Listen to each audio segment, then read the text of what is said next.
നിങ്ങളുടെ favourite shows ഇനി ഒരിക്കലും മിസ്സാവില്ല. ഇപ്പോൾ C5 കാണും നിങ്ങളുടെ ഫേവറേറ്റ് ഷോ തികച്ചും സൗജന്യമായി. ഞാൻ ചോദിക്കുന്ന അത്രയും പണം, കോടികളെങ്കിൽ കോടികൾ, അതും കിട്ടും. കിട്ടും സുസ്മിതേ. അതേസമയം ഞാൻ ഡ്രഗിന്റെ പേര് പറയാതിരുന്ന കൊച്ചിന്റെ മരണം, എനിക്കുള്ള തൂക്കുകയർ, ജയിലിൽ നരകിച്ചുള്ള ജീവിതം, ആകെ ശോകം അല്ലേ?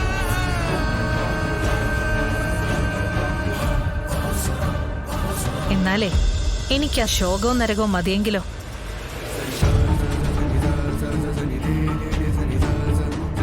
ഡ്രഗിന്റെ പേര് പറയാൻ മനസ്സിലെങ്കിൽ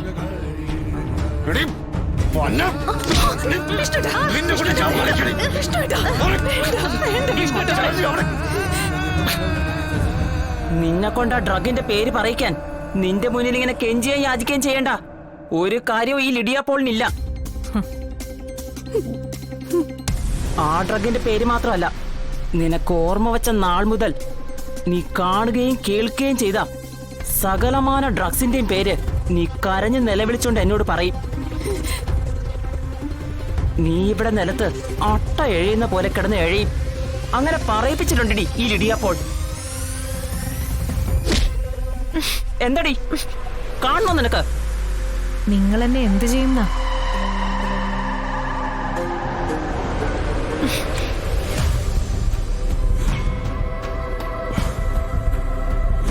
നഖത്തിനിടയിൽ മൊട്ടുസൂചി അടിച്ചു കയറ്റോ, അതോ കാൽമുട്ടുകൾക്ക് താഴെ റൂൾ തടി വെച്ച് ഉരുട്ടോ? അതുമല്ലെങ്കിൽ തൊലി ഉരിച്ചെടുക്കാം.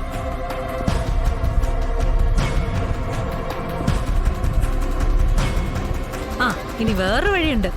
കൈയും കാലും ബലമായി പിടിച്ചു വെച്ച് അതിന്റെ വിരലുകൾ ഓരോന്നും കൂടം കൊണ്ട് അടിച്ചു തകർക്കാം. എന്റേതൊരു മനുഷ്യ ശരീരം തന്നെയാ. എനിക്ക് വേദനിക്കുന്നുള്ളതും സത്യം തന്നെയാ. ആ വേദന എനിക്കൊരു ആനന്ദമാണെങ്കിലോ. എത്രമാത്രം വേദനിക്കുന്നോ അത്രമാത്രം ഞാൻ ആ മരുന്നിന്റെ പേര് പറഞ്ഞില്ലല്ലോ എന്നോർത്ത് ഉള്ളിൽ സന്തോഷിക്കുള്ളൂ ഞാൻ. അതിന്റെ പേരിൽ മരിക്കേണ്ടി വന്നാ പോലും അതെനിക്കൊരു ആനന്ദമായിരിക്കും.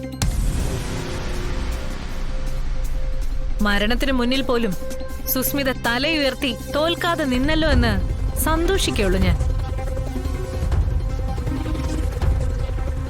നിങ്ങൾ കണ്ടിട്ടുള്ള മുക്കാൽ ചക്രത്തിന്റെ മോഷ്ടാവോ മാനക്കേട് ഭയന്ന് പെറ്റ കുഞ്ഞിനെ കഴുത്ത് ഞെരിച്ചു കൊന്നിട്ട് ജയിലിലേക്ക് വന്ന സ്ത്രീയോ അല്ല ഞാൻ.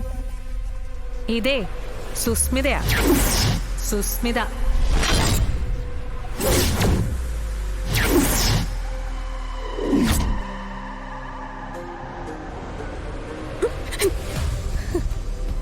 സുസ്മിത, സമയം പോയിക്കൊണ്ടിരിക്കുക.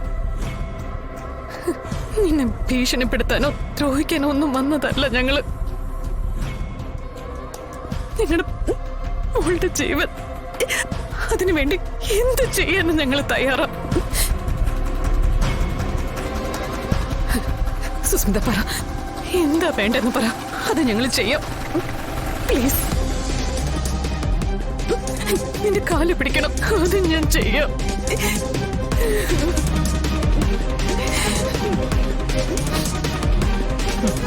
ഇപ്പോഴാ ശാലിനി നിങ്ങൾ കറക്റ്റ് റൂട്ടിലേക്ക് വന്നത്.